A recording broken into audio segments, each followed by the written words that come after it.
We've talked a fair bit on this channel about the first day of the Battle of the Somme, and of course, being a British guy, I've talked a lot about that from the perspective of the British and Commonwealth soldiers who fought here.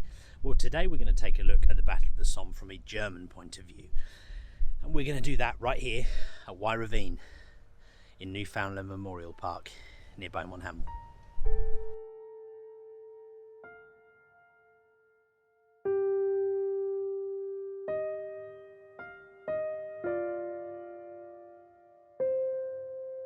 Ravine was a natural feature in the land here that lay between the British front lines and the village of Beaumont Hamel.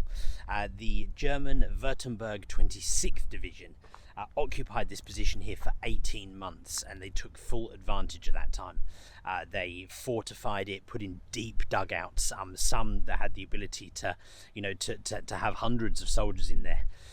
To sleep and to protect themselves from the German bombardments that came here at the Somme. This really is a heavily fortified piece of land that the British would have to attack on the first day of the Somme. You can see behind me here kind of where Ravine comes through, and then just ahead of us here, kind of this side of it, leads into then what was the British front line directly ahead. So they actually had a pretty solid setup here with a really strong defensive feature feeding directly into their front line, slightly more above ground just here ahead of us. So I've kind of come round to the side here to give us like an end-on view down Ravine, and you can see, I'm hoping it kind of demonstrates on camera just how deep this is, but runs all the way through, and they took full advantage of this. This enabled them to bring supplies forwards, men forwards, really down low. The bottom of the ravine kind of in some sections here is probably 30 feet, and so enabled them to really have a good amount of protection as they brought supplies forwards and men forwards. They had a real good view from the surrounding area here. They had trench lanes that came out into the frontline trench, which is just ahead of us over here, and this is some of the German frontline trench right here. A view all the way across. I'm stood in a bit of a dip right now, but you can see all the way across to kind of Hawthorne Ridge over there. In fact, you can just see the tops of the trees. You can see over this van. And then up from the frontline trench just ahead of us, a clear view all the way across what is now Newfoundland Memorial Park towards the British front line. But you really do get an idea of how solid this piece of land was, and the Germans here took full advantage of it.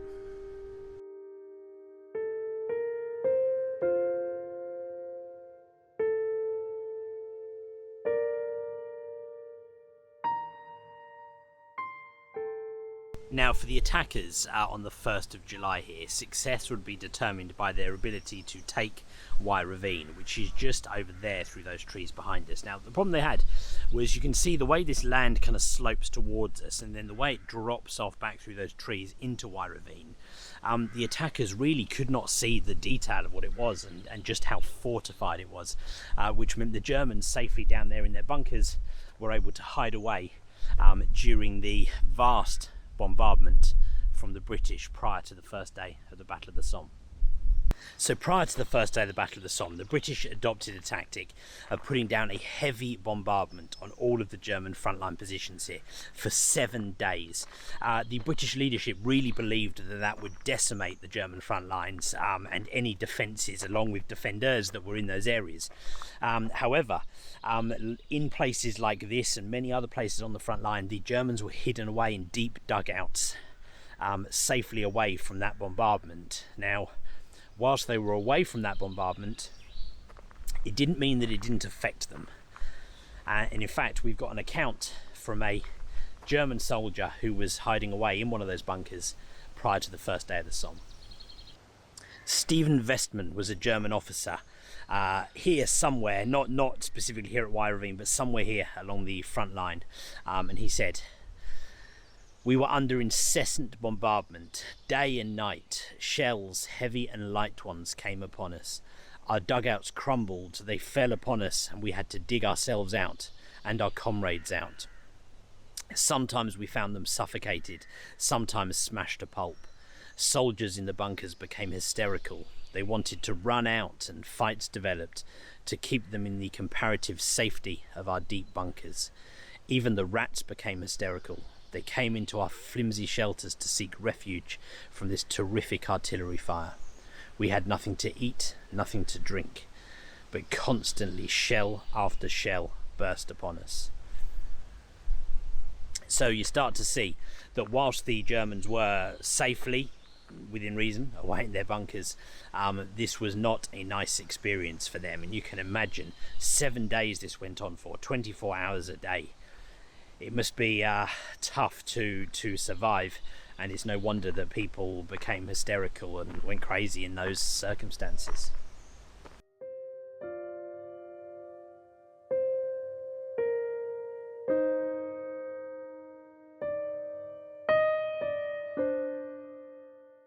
During this time, the Germans knew there was an attack coming. There had been a huge build-up of British troops and equipment beyond the British front line, and reconnaissance, aerial reconnaissance, spotting balloons, things like that had picked up on all of this. So it was no surprise to the Germans that a British attack was coming, and they were training for it. They were doing training drills of how quickly could they get out of their dugouts and get into position and set up their machine guns. Again and again, drills, to go from hidden away to ready to fire a machine gun on the front line.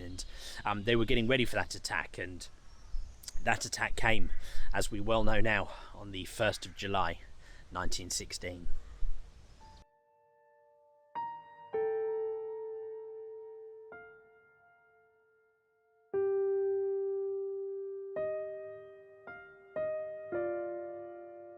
Sergeant George Busher, who served here on the Somme front line, remembered what it was like. Suddenly the shellfire came down on us with diabolical fury. We were being ripened for the Tommies' attack. 2 hours later they advanced under cover of a moving barrage, thin lines of steel helmeted figures. Our fire devoured them greedily. Fresh lines came on and were still devoured. Still more and more came. Either way, they were utterly careless of death, or else, what was far more likely, they had been doped with whiskey.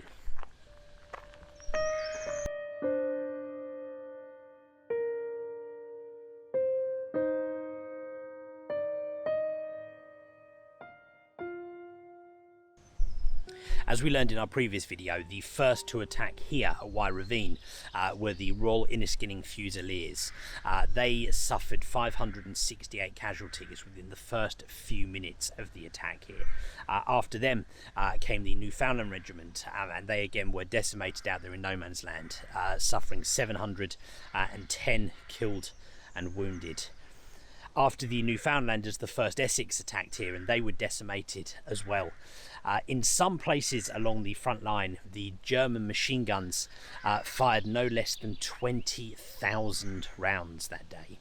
20,000 rounds into the British soldiers attacking across no man's land.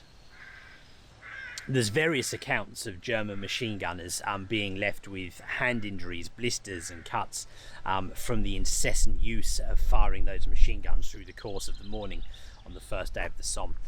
Following the machine gun fire, the German artillery came down on no man's land, and George Busher remembers what he saw from his German front line. Then our barrage came down. No barrage could have been more intense or more compact. That stopped the Tommies, and they went to earth in a line of shell holes right among the heaped up bodies of their dead. The carnage was unbelievable. So too was the English bravery.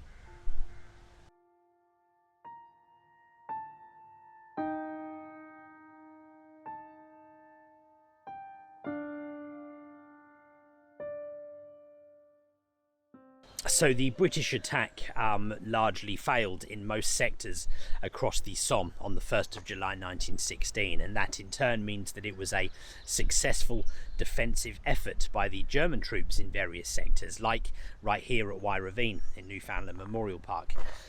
That doesn't, however, mean that they had a nice time of it. You know, that barrage they went through for 7 days prior to that attack, and then the horrors of being attacked so aggressively for a prolonged period on the morning of the 1st of July was a tough thing for the German soldiers to deal with. So the German soldiers suffered the horrors of war much like the British and Commonwealth troops did. And in fact, on the first day of the Somme, the Germans suffered somewhere between 10 and 12,000 casualties. So with that number of casualties, whilst it might have been a successful day, I don't think it could ever be classed as a good day on the first day of the Battle of the Somme. Thanks for watching. Hope you enjoyed this video. Make sure you stick around for some future ones.